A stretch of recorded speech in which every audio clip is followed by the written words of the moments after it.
friends, Krista here. Thanks for stopping by Books and Jams. It is halfway through the month of November, and so I thought I would do a mid-month check-in, let you know how my reading is going so far this month.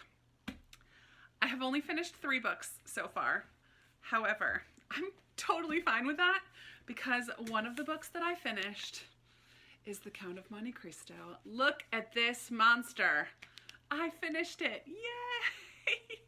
I'm so pleased, and it was fantastic. I did listen to this on audio. It was almost 50 hours or just over 50 hours. It was a ridiculously long audiobook, and I've been working on it for months. It was on my list of classics that I wanted to finish this year, and I'm so pleased that I did. This is a classic revenge story. Right at the beginning, Edmond Dantes is a young sailor about to be married, and greedy friends and coworkers kind of set him up, and he gets sent to jail for 14 years, I believe. He escapes, and the rest of the story is the way that he exacts revenge on the people that he believes caused him to lose everything in his life. And it's so good. It's so twisty. It's super long, so there were a few parts that were a little bit slower paced, maybe.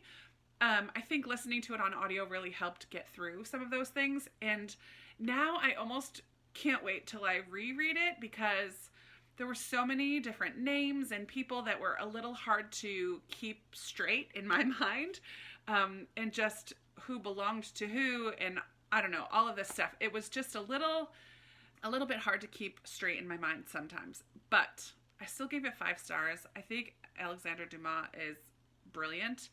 I do really want to rewatch the movie, even though I know it's very different from the book, from what I can remember. I know that it's super different, but I still want to rewatch it because I remember loving the movie as well. I'm just so proud of myself. I'm so proud of myself. The second book that I finished is the book that was for my Goodreads read-along group pick for the month of November, and that is The Glass Castle by Jeanette Walls. This is a memoir, Jeanette Walls' memoir, of growing up with parents who are awful. She really had definitely had a tough childhood.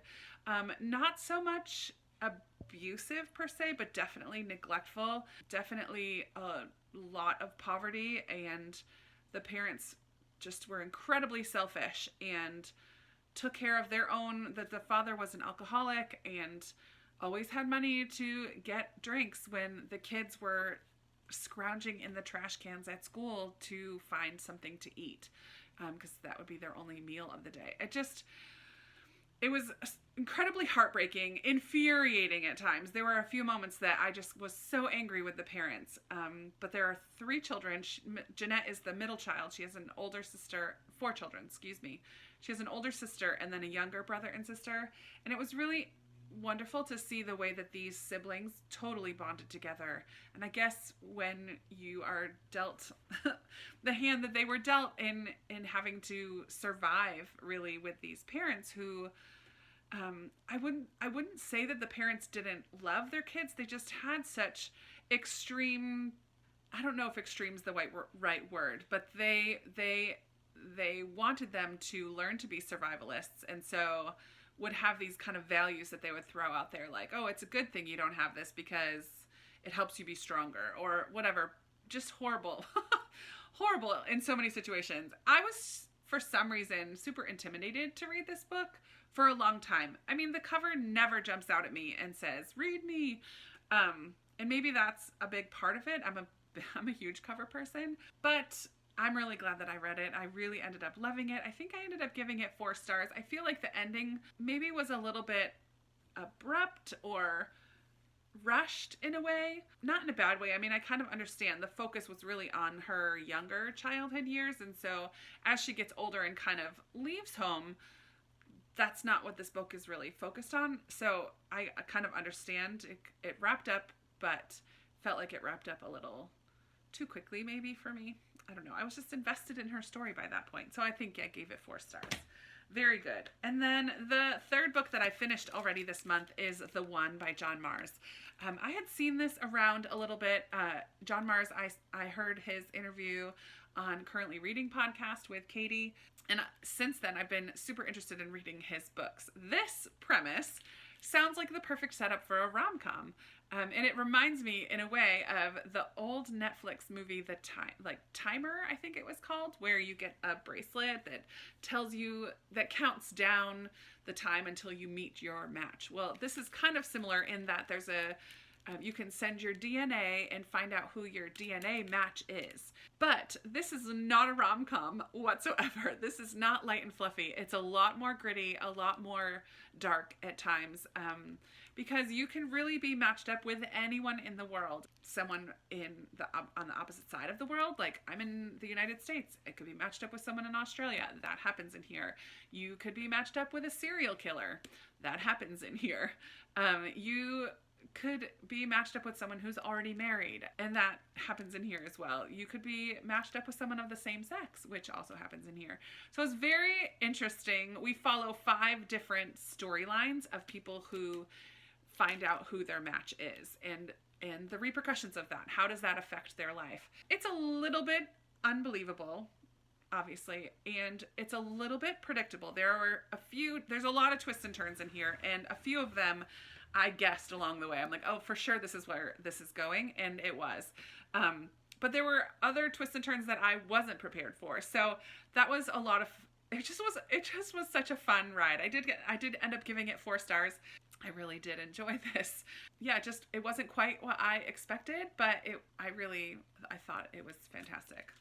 A lot of fun. That's it that I finished so far. I am very close. I'm very close to finishing the 21 Irrefutable Laws of Leadership by John Maxwell. This is a book I need to read for church. I'm coordinating an area of the kids at church, and so this is one of the books that they have asked me to read. So I only have maybe 25-30 pages. I'll finish this probably today. It's a classic leadership book, and it just goes through 21 different laws of leadership, like the law of momentum and the law of respect, the law of process, the law of connection. There's just different areas and topics of leadership that this discusses. It's really good, very easy to read. It is a little bit dated. There are a lot of sport references in here, football, especially basketball, but this was first published in 1998, so it makes sense that some of the references are a bit dated, but I'm still really enjoying it and looking forward to finishing that one today. I am in the middle of 2 others for Nonfiction November. I Am by Maggie O'Farrell. I've read just a few chapters so far in this. It's kind of fun to just dip in and read a chapter or 2 here and there. It's written really beautifully about her 17 brushes with death. And then I am listening to the audiobook of Better Than Before by Gretchen Rubin. This is a book about habits and how habits can help enhance your life.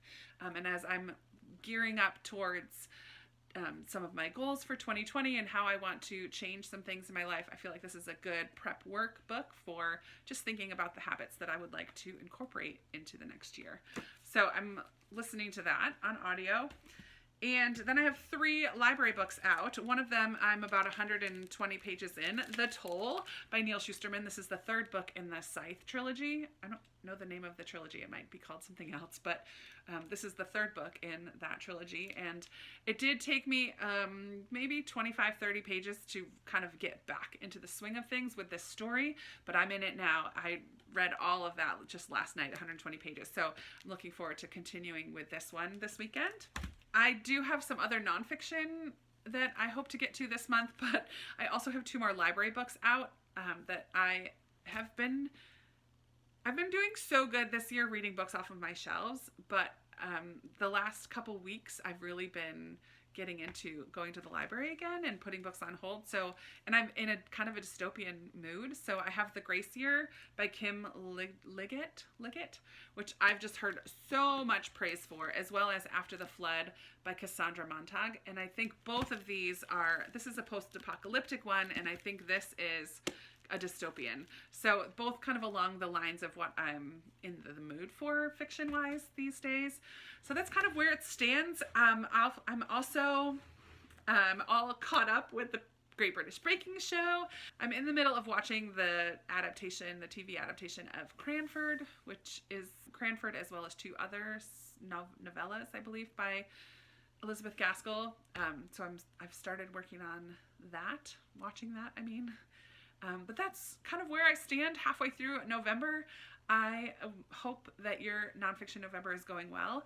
I cannot just read nonfiction because even though there are so many nonfiction books that I am interested in, that I'm eager to read, I just heard of a couple others. Someone had pointed out to me Before and After, which is true stories of the Tennessee Children's Home, which is the book that which is highlighted in the book Before We Were Yours by Lisa Wingate. She has come up with a nonfiction book that tells the true story of children that were adopted out through that home. So I'm very interested in that. I think I already put it on hold at my library. And what was the other one?